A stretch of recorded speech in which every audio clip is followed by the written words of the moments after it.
operate. So, um, kung tan-aw nimo dili gid siya obvious na nay mga times gid pod nga nay problema sa community. So, like for example og nay mga instances nga nay program mga mga non-profit organizations nga willing mo fund og mga water supply programs unya kanang for example na portion sa mga sa local na kinahanglan agian sa imuhang pipeline nga kanang nawag uban na kinahanglan gyud siya ipa-donate no. So nay uban na di jud mo donate no although buto na naon makabenepisyo man gud gihapon sila. So na mga ingana ang mga instances. So with that you can really see how important it is nga cooperative good ang community. And aside from that, ang imong resource management pod, so ang ilahang paggamit, ang ilahang pag-use nga responsible sila. So ang ilang consumption is very kana bitaw na gina-value nila bitaw ang tubig. Ang per drop sa tubig is gina-value nila. So that is also one crucial role of the community nga um kuan sila ba sa ilahang responsible sila and di nila kalasan ang tubig nga gagawas out of your water supply system. And then we have the competent personnel. So, gikan sa pinakataas, no, padulong sa pinakaubos, sa mga engineers, hydrologists, mga skilled workers, mga maintenance persons. So, kuna sila ang competent personnel. So there is no way that a water supply program can be built without these important people. No? So san pa og na ang kwarta kung walay molihok wala gid na siya di gid na siya come into realization ang imuhang project or imong program. So, of course, these people, gikan sa ilang knowledge, gikan sa ilang skill, ang ang realization sa project. So, they're really, really needed para mahimong successful ang isa ka program. Another is funding agencies. So, the government can also be a funding agency aside sa iyahang role as may mag-establish ng mga regulations, policies, laws, and so government can also be a funding agency. So, marang natay kanang intersection ani sa function. Pero dili lang po siya solely government because there are times when pwede po siya nga non-profit organization or pwede po siya nga joint na kanang project like government na portion sa imuhang budget nga gikan sa government and then tabangan din or mag-donate po din ang non-profit organization so ano yung mga ingana nga mga um naingana ang mga cases no sa project. Okay, so those four are the key players in ensuring a successful water supply program. So, dili gyud dili gyud mo succeed ang isa ka water supply program without these four.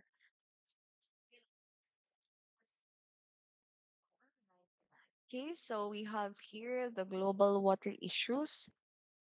So for the water quality, firstly, human population growth. So this one is really um, a very obvious one, no? So, syempre, kung mo-grow ang imuhang population, so mas dako pod ang imong gina-expect nga water nga kinahanglan i-deliver. So that is more um kumbaga mas dako siya na demand no. And aside from that, kung mas dako pod ang mas daghan pod ang population, mas dako pod ang ma-generate nga waste. And that can also really impact the water quality. Industrial and agricultural activities expand. So more demand, more waste generated. So climate change threatens to cause the major alterations to the hydrological cycle. So this one, si climate change, um, kung kita lang mga normal hang mga tao, so we really do not feel it, no? Except for times when sobra kainit, no? Hanggang makaingon ta na ay climate change na gid ni or usa na gid ni sa impact sa climate change, yung global warming. But in a deeper sense, wala di lang gid nato kakita ang iyahang kumbaga ang iyang effect, but actually gahinay-hinay na siya trip, no? So ang ang impact sa climate change magud sa atoa sa tubig is it can cause shifts in climate patterns. And that one is very crucial because kung tanaw mo sa yung hydrology, kanang natay water balance equation, no? So that is one way of checking kung pila na lang available na to na water resource. But since sa climate change is natay shifting nga climate patterns, gakalesen ang predictability sa ato ang water resource. So mo na siya ang issue sa climate change. And aside from that, we also expect extreme weather events. So kung dili drought, flood pod, no? So those two are hydrological problems that are really kumbaga makakos gid siya og kanang problema sa mga water supply systems. Kung may kag drought nga expected gid nga magka water scarcity ka. Kung mag floods pod ka, maapektuhan pud imong water quality kay mo lubog imong tubig. So not necessarily man pod nga ang lubog nga tubig hugaw, but that is a very good avenue for bacteria to thrive. So it can really affect water quality over time. So here we have water demand from OECD 2012. So we expect nga ang water demand will increase by 55% by the year 2050, 400% increase in water demand for manufacturing. So this is from 2012 pa na siya na data, ha. So 140% for electricity and 130% for domestic use. And we are having agriculture as still the largest user of water. So man siya tong global water issues.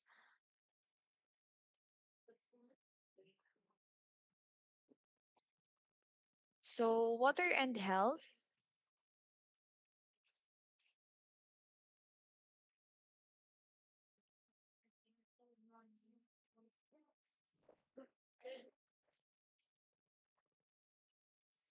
So contaminated water and poor sanitation are linked to transmission of diseases such as diarrhea, cholera, dysentery, hepatitis A, typhoid, and polio.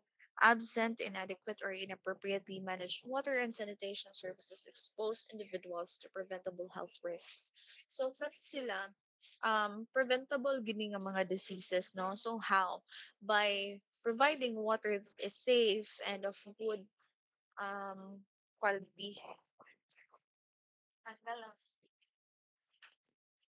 Tanggal lang. Skip na siya. Hindi siya makaya.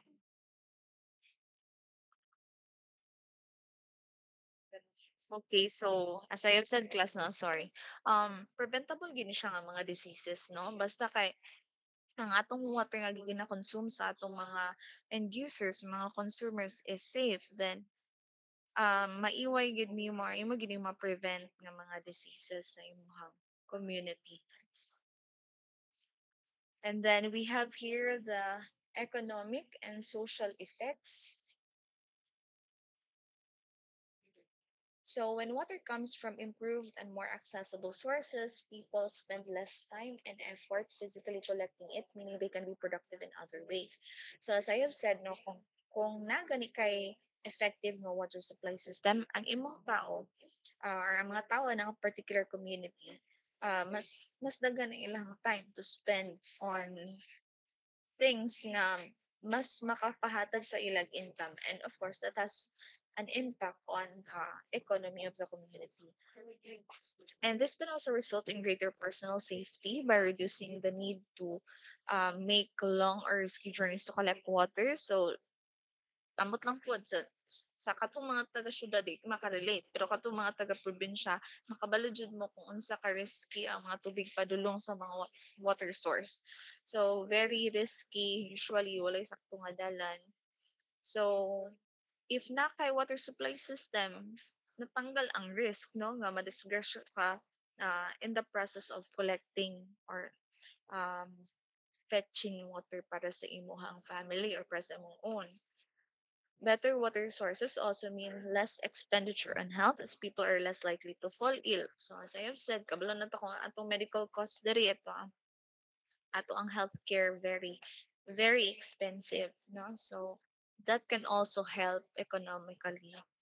With children particularly at risk from water-related diseases, access to improved sources of water can result in better health and therefore better school attendance with positive longer-term consequences for their lives. Okay. So we have here the different categories of water consumption. So first we have the domestic. So not a subcategory, Anna. So we have in-house, outhouse, and standpipe. So for in-house use, we have drinking, cooking, sanitation, house cleaning, laundry, car washing, and other uses nga naa sulod mismo sa ato ang balay.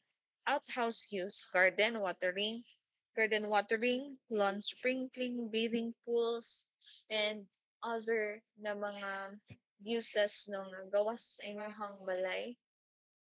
And then standpipe use. So standpipes, public fountains, so those were under standpipe use.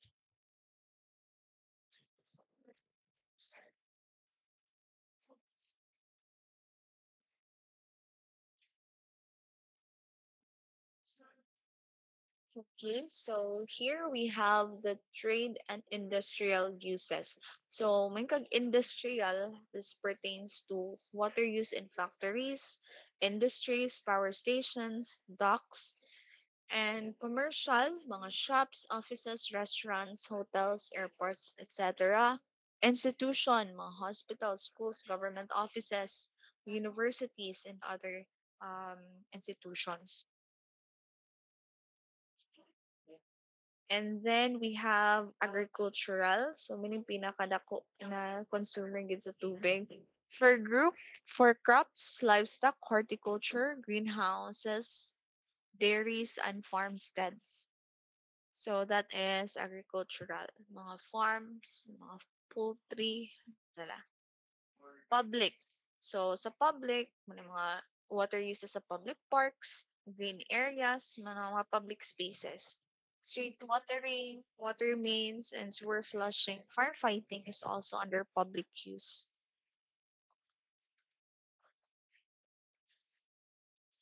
And then natin ginatawag na losses sa water. So first we have the distribution losses. So leakage from mains and service pipes upstream of consumers' meters or property boundary, leaks from valves, hydrants, and washouts, leakage and overflows from service reservoirs. And then we have consumer wastage, leakage and wastage on consumers' premises and from their supply pipes, misuse or unnecessary use of water by consumers. So to put it simply, no, kung may kag distribution losses, gikan sa upstream sa meter sa mga consumers. So, basta di pa kayo moabot sa meter sa consumers, that is considered distribution losses. Pero basta gani nakasulod na silang premises, beyond na sa meter sa mga consumers, that is already considered consumer wastage. Regardless kung sa ang klase sa leakage or unsa ang klase sa wastage. No? Metering and other losses. So kung na kay source meter errors, supply meter errors, or unauthorized or unrecorded consumption, now water theft, so na yung mga ingana. So that's also losses. And kung may nga naman ma'am nga ma-loss man ang meter nga ang tubig wala man nawala na raman siya gi-flow man gyapon siya sa system ma'am consider gyapon na siya nga loss. So the answer is yes, no. So makonsider gyapon na siya nga loss tungod kay ang atong water build man na siya. So, 'di ba, sa inyohang household naman may gabayaran ng water bill every month. So, kung wala to siya na account, that is already considered a loss. So, or non-revenue water. Ato ra na siya ma-discuss sa later nga mga topics. Okay, so challenges. So here we have the factors that affect water supply systems. So first, climate change. So of course, no, man to kung giingan kaganiha that ang pinaka-issue magigod sa climate change is ang unang-una is ang iyahang cause nga hydrological problems like droughts, floods. So kung magka-drought ta, syempre naging problema sa atong water resource kay mawalan man pa o storage na or malesen atong storage kay dili man siya ma-replenish through precipitation. So kung na climate change, since due to climate change, katong mga affected na kayo ng mga lugar, they experience drought, ang mga extreme nga mga weather events like kanang extreme nga rainfall events nga maka-cause of floods, and of course that affects the quality of water. And aside from that, also the unpredictability of uh, the climate nga maka-impact gihapon sa ato ang water resource management. And then we have increasing water scarcity. So this is due to actually daghan po na factors ang ga-affect ani no. So, climate change is also one contributor to water scarcity. Another is mismanagement of consumption. So kung dili ka wise or ang um usa ka water organization is dili siya wise sa iyahang extraction and dili gid malikayan nga over time makakos gid siya og water scarcity, no? And then we have population growth. So kung nakay population growth, mas dako ang demand, no? Mas dako ang kinahanglan nga water. So of course that affects water supply systems. And then aside from that, kung mayon po kag dako nga population, we also expect more waste to be generated. Okay. Wala may tao nga dili mo produce og waste, no, biologically and kanang mga mga gamit na gyud ma-produce ng waste. And that waste, if not managed well, can affect water quality. And then demographic changes. So sa demographic changes, like for example, ang kani nga particular nga lugar nag gi-design siya, and then gi-project ang iyang population based on the previous growth rate, pero daghan kayo nag-migrate, and butang talang wala siya na-account or na-account siya pero dili nga kagrabe, pero wala na predict ang trend after pila ka decades, grabe day ang migration. So that can really put a pressure on the water supply system. And instead nga, expected siya nga mo serve for 20 years, siguro mga 10 years na lang, 15 years na lang. So, malesen siya. So, in that sense, it can really affect the water supply systems. Another is if you have an aging population, or for example, ang imuhang, ano siya, nahitabo sa um, Australia. So, ang ilahang ano dito, ilang population is daghan kaayo. I mean, majority sa ilang population is aging na, elderly na. So, gamay na lang kayo nga portion sa ilang population ng workforce. So, ang nahitabo sa ilaha is nanguha sila og mga manpower gikan sa gawas.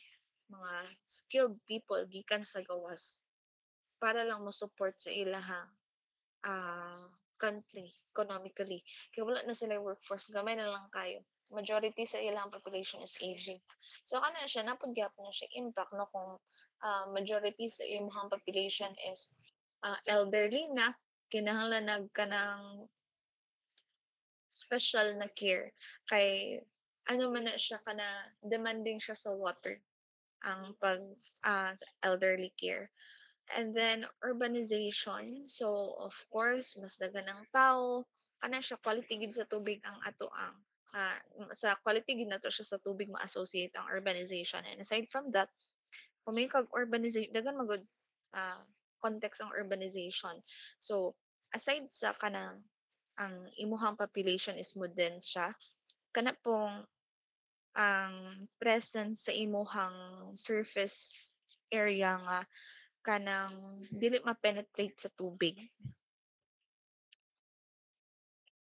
Kanang dili siya ma-penetrate sa tubig. So that can really affect the hydrologic process of infiltration.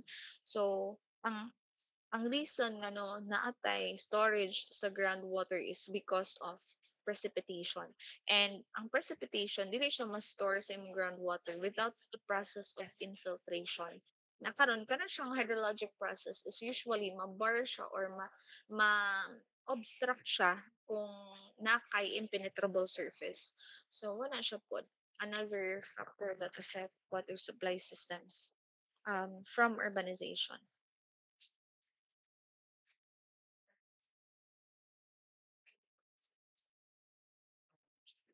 Okay, so by 2025, half of the world's population will be living in water-stressed areas.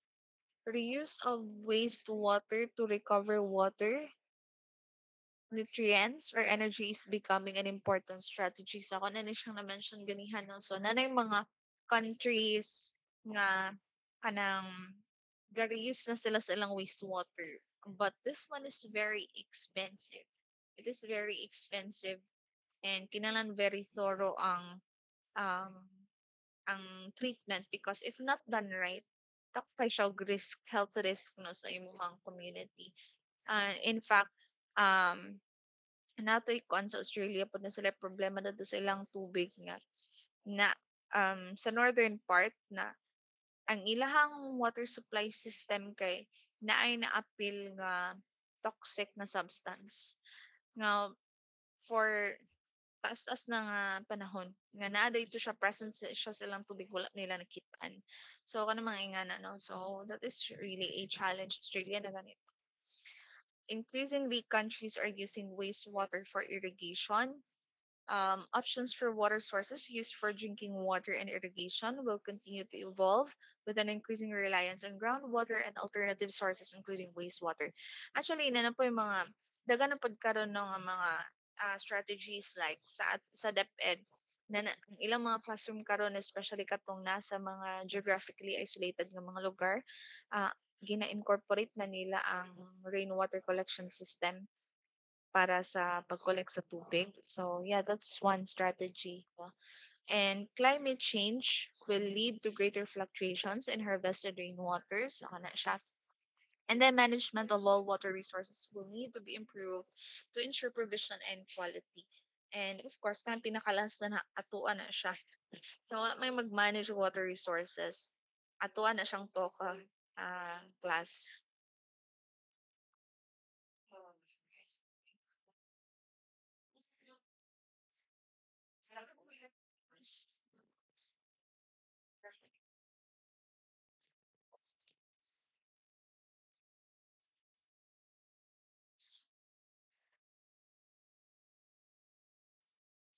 Adjust lang ka sa tanawon sila kung sa oras tama na itong klase karon.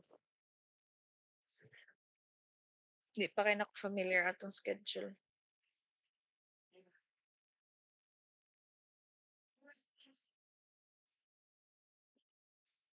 Ah, 3 p.m. Okay. Understress, ma'am. Uh, let's continue. Water supply system. So, what is a water supply system? So, a water supply system is an infrastructure that delivers water from sources to customers and provides services vital to the function of an industrialized society and important to emergency response and recovery after disastrous events. So, kani palang daan nga kanang facet sa civil engineering is really something that can make us proud. Imagine na gani o walay water supply system sa inyong lugar. Kung 'di ba, kabantay mo og nalang gani water interruption for pila ka hours kay grabe na nga siya kabikil. And water supply systems are a product, one of the products of civil engineering na very vital gyud to um, the flourishing of a certain society or community. So it delivers water from sources to customers. So Water supply systems are really one of the most important infrastructure buildings. Pero di mo siya makita diretsyo, no? Kung mutanaw ka sa ka community, ang mga skyscrapers mo dyan mo tanawon, ang mga buildings, ilang mga green spaces, mo mo una makita. Ang water supply systems, hidden man gud siya nga infrastructure. Ginatago siya. So, di gid siya obvious. Pero once gani nga magluko ang isa ka water supply system, di ba? Headline din automatic, no? So, ingana siya ka crucial. And the main purpose of water supply systems is the distribution of water to all its users. Water should be delivered in sufficient quantity and at acceptable pressure and quality. Okay.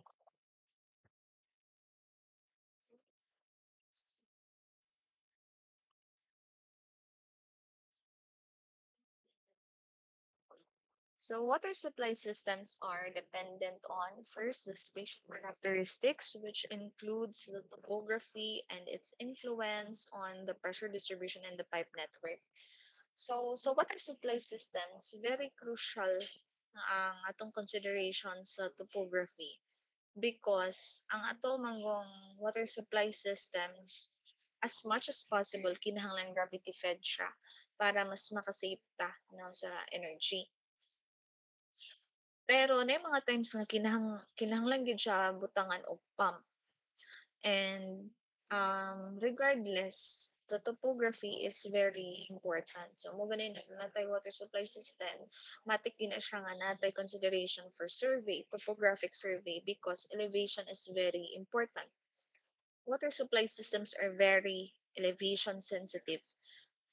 Tungod kay unang-una ang pressure, no? So, ang imong hydrostatic pressure nga ma-build sa imong system. So, that is related to topography. Ang imuhang head loss, that is also related to topography.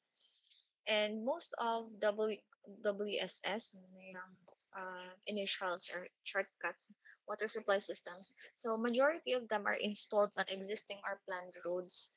So, problems with existing communal infrastructures can occur during construction.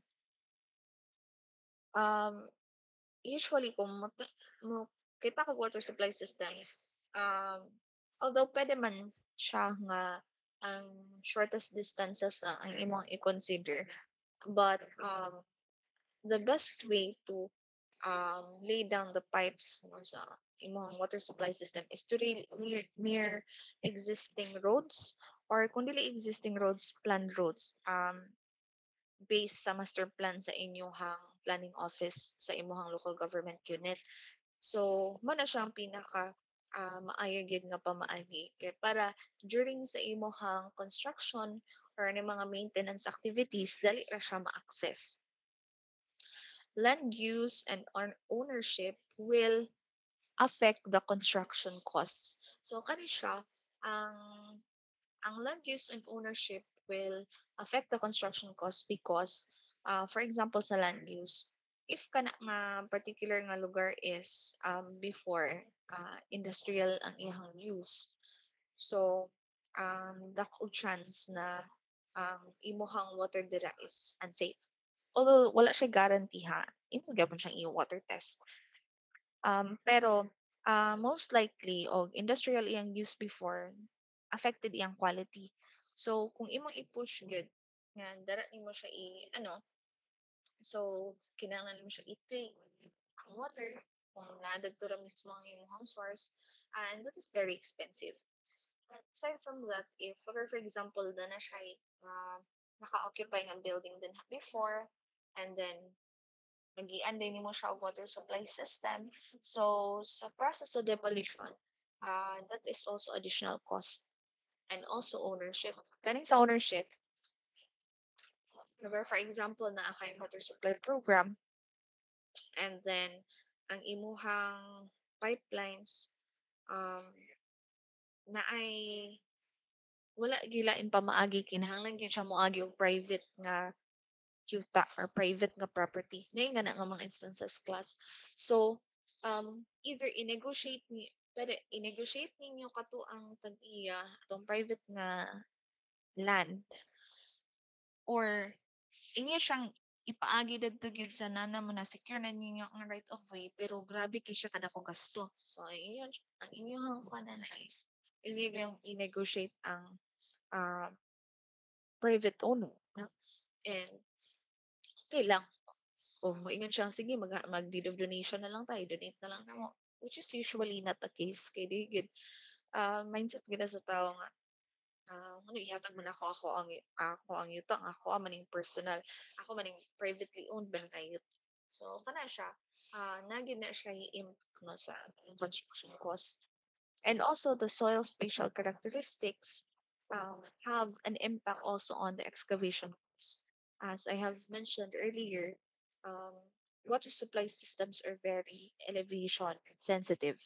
So, ang atong pressure very dependent no on the topography, and we do not we do not need we do not desire kanang grading bitaw nga abrupt kayo like um riskay nga grade kana bitaw subida kayo nga laying sa pipe because we are also considering head loss no, and we are also preventing water hammer may nga ang mga consideration. So because of that tungod kay we are trying to uh, provide a very good avenue for our water nga maayo ang iyang dagan, and considering the different hydraulic considerations, um, naging siya additional na cost due to excavation. Okay, kinahanglan man kay imo ipainanay ang grading sa imong water supply system. So, okay. So these are the objectives of a water supply system. So to supply safe and wholesome water to the consumers, to supply water in adequate quantity, to make water available within easy reach of the consumers, to supply water to domesticated animals, and to supply water to industries.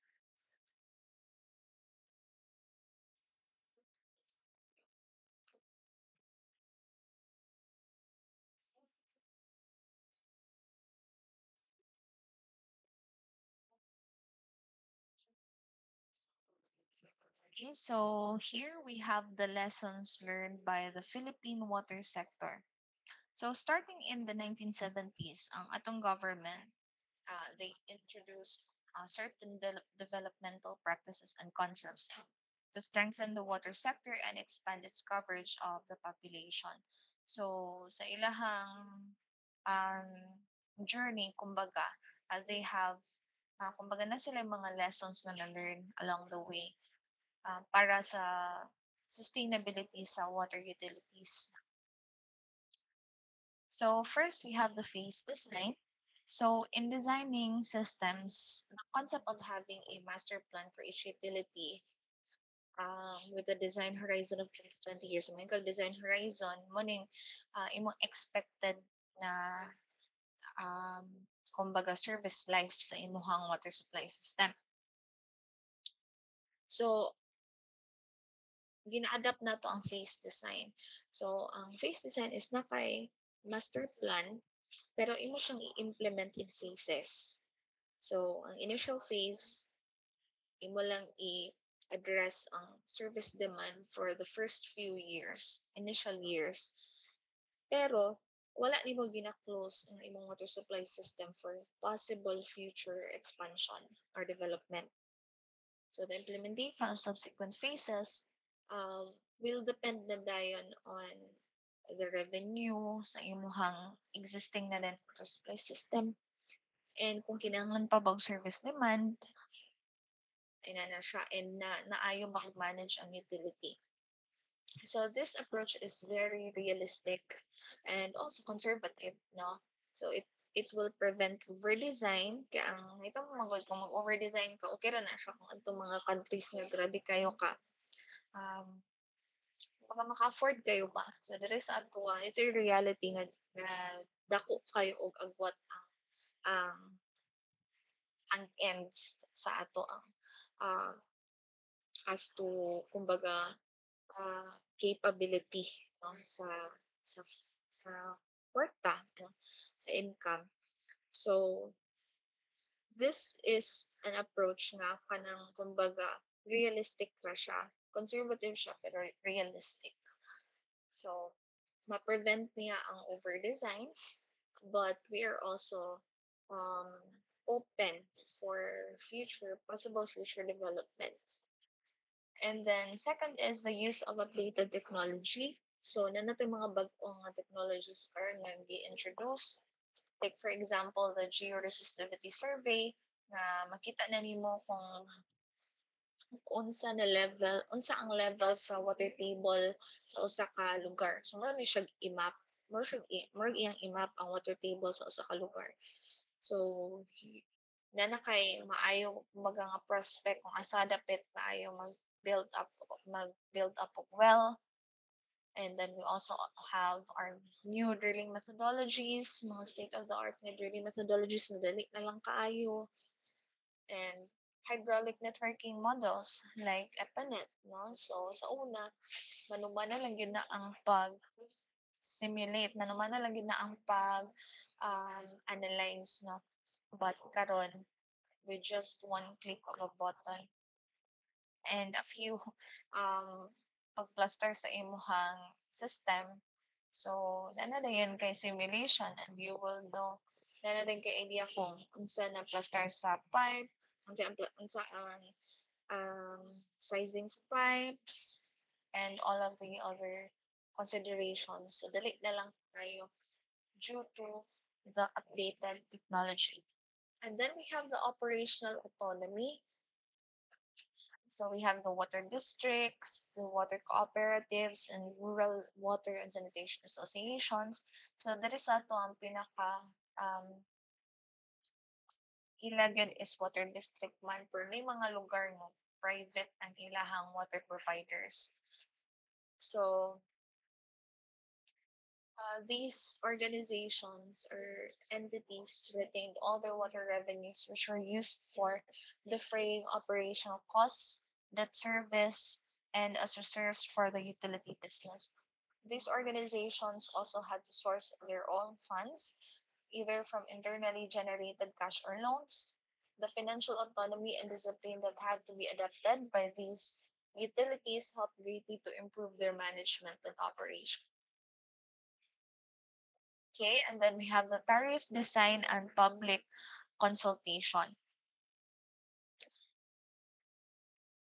So the tariff mandated by the government policies is designed as a full recovery tariff.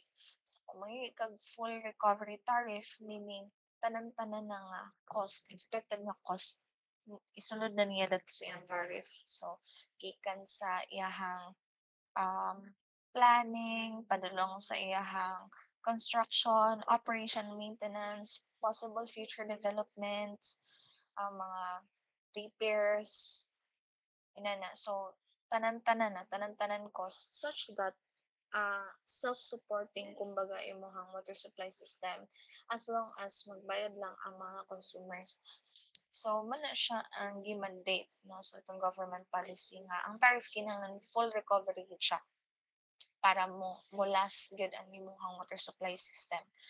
The law also requires all utilities to present in a public hearing or in a general membership assembly all petitions for tariff adjustments. And then we have institutional development practices. Water districts have to adhere to standard commercial practices and organizational structure guidelines that developed by the local water utilities administration. The billing and collection system and the preparation of formal financial statements are example of these commercial practices. So naatay kumbaga standard nga ginasunod no, gina-monitor na ang mga water districts sa LWUA. So they have to adhere to the standard commercial practices. Ang ilang billing system, ang ilang collection system ginatanaw na siya, no. So training programs are also developed for all staff levels within the water district from the board down to the operators. And then the monitoring system. So KPIs and operating standards were introduced, and all water districts, water cooperatives, and grantees of CPC or Certificates of Public Conveyance of the National Water Resources Board we're required to submit monitoring reports at least on an annual basis. The monitoring system pinpointed the poor performing utilities and help the regulators institute immediate remedial measures.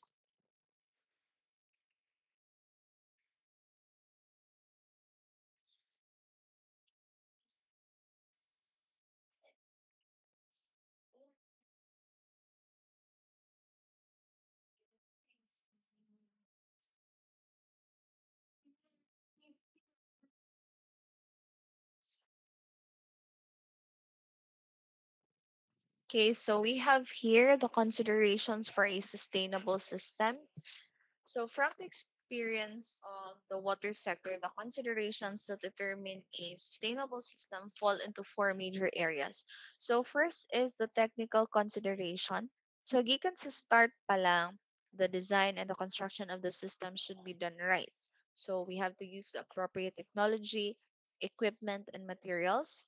It is clear that if a newly built system experiences high non-revenue water is kaning tubig nga giagi sa imong system pero wala siya naka-generate og funds, wala siya na bill ana. So daghan contributors sa non-revenue water now, but that is just an overview. We have a topic that is specifically um, for that concept. So if gani ang imuhang bag-o na imong system is bago pa lang siya na build unya taas kayo ang NRW mo ni mga water nga wala count, wala siya na bayaran, na lose na to. So sa start pa lang sa iyong operational life dako na kayo imong non-revenue water. So sa gamay ra gid kay ang chance nga mo sustain siya kay ang katubay imuhang revenue, katubay imuhang income gikan sa bills. Mura pud to ang imuhang ipadagan no para ang imuhang water supply system is mo ma-maintain nimo siya. Kung may kinahanglan repairs, ma-repair nimo siya kadto gyapon sila tanan kwaon. So, if dili nimo siya maasertahan, dakog chance na di gid siya mo-sustain. And if mulala na gid ang problema, it would take very huge na kumbaga expense, no? And it will result to disruptive operations sa imong water supply system. So, useless ra gyapon. And then we have the financial considerations, and this has to do with the building and operating the system at the least possible cost, but in a way that meets all standards and the customer's requirements. So, ano mo gani siya? We can always, as professionals, no, as technical people, we can always design for the best na water supply system, state of the art na water supply system. Kayo, pwede kayo, no? Kaya ang planning, wala man tayo limitan na, no? But we are restricted by the budget and kung unsa lang ang capacity sa imuhang community. Kay sila may mobayad. So, restricted ta na. Sample, manguno na ka nga, ay gusto ko ang ako ang water supply system kay pang Europe nga level. Pwede kini siya. Pero ang pangutana, ma-afford ba na sa imuhang community pag-maintain? No? Kasi sila may magbayad. So, kung mag-implement kag water supply system nga mahal kaayo, na mubuto po na dadto silang tariff dako ang ilahang bayaran ana per cubic meter sa ilang tubig nga i-consume. So muna siya kana pod ang inyuhang i-consider now financially natay we need to strike a balance between the acceptance and the affordability levels of customers. So we are looking into a water that is of good quality, water nga dili magsakit ang mga end users kung ilang i-consume, and at the same time water nga kaya ra pud bayaran sa imuhang consumers. So you need to strike a balance between the two. Okay, so otherwise kung di ka makakita og balance between ana, either imong mga tao magsakit or di ang imuhang water supply system dili mo sustain kay mahal ra pud siya. Okay, and then we have the social considerations. So this means engaging the population and gaining the broad community support that is needed to initiate and carry out the public utility project. There is no way na imo ang ma-implement, let alone imo ma-sustain ang isa ka water supply system nga dili supported sa community kung asa siya na-locate. Unang-una pa lang sa imo pa lang paglocate ana sa water source, asa dapit ang mga water source, asa dapit ang pwede agian sa mga pipelines, dako kayo ang imong kinahanglan nga tabang ana gikan sa community kaya information gikan man sa ilaha. They are the most familiar sa place kung asa na may butang ang project. The interests and concerns of the various stakeholders, including the local officials, businesses, community leaders, and the homeowners as groups, have to be considered. And kinahanglan nga kung sa ilang views, imong gid tong kumbaga, imong irespeto ba? Imong tagaan pod og consideration. A small town water business needs to operate with a strong social base to support its role as a public utility. So, to put it simply, ang social considerations is kinamagin gini mo ang support masabtan sa mga tao kung unsa ka importante ang imong pag-implement sa water supply system. Only then can you make a certain system sustain. Kung dili gani nimo na siya ma-secure factor, wala lisod kayo imong mo sustain. And then we have the environmental consideration. This means that STEM kinahanglan mo siya in relation to its environment. So we civil engineers, we are at the forefront of development, di ba? So, may kag civil engineer, dagko nga buildings, skyscrapers, bongga kay nga mga infrastructure, state of the art nga mga infrastructure. What na ang ato ang common na conception, mindset, no? But actually, aside from that, it is also the responsibility of civil engineers to take care of the environment, no? So ibutang gina sa iyong hunang-hunang class nga we should not we should not look at development as the only priority. If ang imong development is at the expense of the environment, that dili siya mo dili gyapon siya maayong resulta in the long run, no? Kay wala ba tayo lain na plan ang mora ba gid ni wala ba tayo lain nga puy-an mora gid ni siya, so we have to take care of our planet. So ibutang gina sa inyong hunang-huna og mapuhon og mabutang namo sa mga positions nga kanang namoy power to do decision making. Do not pursue development at the expense of the environment. So it must be sure that ang kani magong tubig manggod o mag-build ta, ang tubig is dali ra kayo mukalat ang pollution sa tubig. Or na kay waste, mabutang sa tubig. Dali ra kayo gid siya ma-spread tungod kay ang water dynamic man siya, no? As long as naa pa siya kapaingnan, mo mo flow man gid na siya. So, mana siya nga kung you are building a water supply system, you have to be very careful. So, during sa nga dili nimo maapektuhan as much as possible ang mga ecosystems na present sa water body. And aside from ana, kana pod ang ato ang rate of extraction. Ato na siya ma-discuss o mapuhon na dili pwede nga sagad-sagaron pod nimo ang imuhang water source. Natay consideration kung unsa kapaspas ang atong pagkuha sa tubig. Because if dili nato na siya i-consider na chance over time mauga or kumbaga mas kusog na ang atong pagkuha kaysa pag-restock or pag-recharge sa tubig, over time maka-experience of water scarcity. And that is not good for the environment. Tungod kay dili ba kay kita lang ang ga-consume og tubig na wildlife, no? May mga ecosystems duol anak nga vicinity nga ga-rely pod sa tubig nga gagamito nato. So dili kay kita lang, no? So napapoy uban nagagamit sa water. So we really have to take care of it. Okay. So, it's 2:30. Mag-break lang siguro sa tag 10 minutes class. Mag mag Manghihi lang ako kadyot. And then